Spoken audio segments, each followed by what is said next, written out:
Onboarding forms are a vital way to gather information about the provider or the manager before they have even joined into the platform.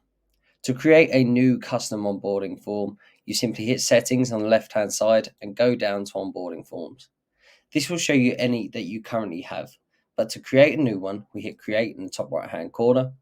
And here you'll see we've got multiple selections of what kind of question we would like to ask.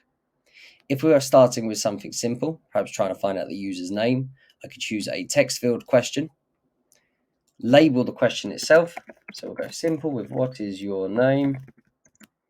You can add a description underneath if it's a slightly more complex question. And lastly, we have our multiple choices at the bottom.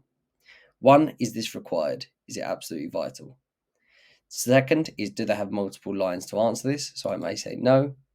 And lastly is, should this be answered by a manager? Meaning that as well as the provider or manager who are signing up to the platform filling in this, does the manager who invited them have to answer the same question as well?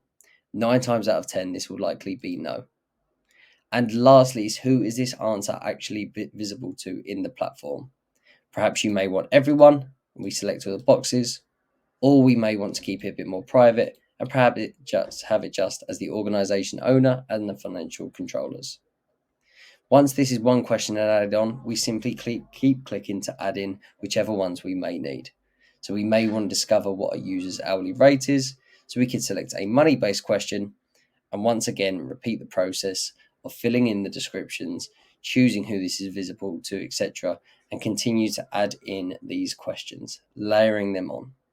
Lastly, we would just preview the form, and from there we can save it and give it the title that we need.